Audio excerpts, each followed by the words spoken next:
संगमनेर तालुक्यातील पठार भागातील घारगाव परिसरातील पुणे-नाशिक राष्ट्रीय महामार्गावरील हॉटेल लक्ष्मी ढाब्यासमोर मोटरसायकलवर स्वार असलेले बा.लेक मोटर महामार्ग ओलांडत असताना महामार्गावर भरधाव वेगाने जाणाऱ्या कारने मोटरसायकलला जोराची धडक दिली.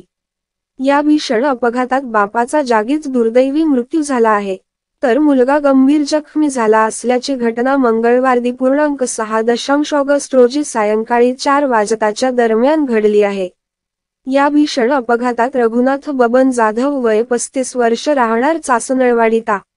सिन्नर जी. नाशिक यांचा जागीच दुर्दैवी मृत्यू झाला आहे, तर त्यांचा मुलगा श्रीकांत रघुनाथ जाधव वय 14 वर्षे हा गंभीर जखमी झाला आहे.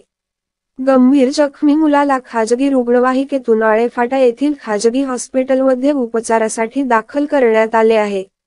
मयतास खाजगी रुग्णवाहिकेतून संगमनेर येथील कुटीर रुग्णालयात विच्छेदनासाठी हलविण्यात आले आहे. मयत रघुनाथ बबन जाधव हे मोटरसायकल क्रमांक MH14-1747 हिचे वरून रस्ता ओलांडत असताना किया कंपनीची कार क्रमांक MH14LA-5447 वरील चालक शशांक अशोक शिंगारे वय 36 वर्ष रा. टिंगरे नगर पुणे हे पुण्याहून नाशिककडे भरधाव वेगात जात असताना हा भीषण अपघात घडला आहे.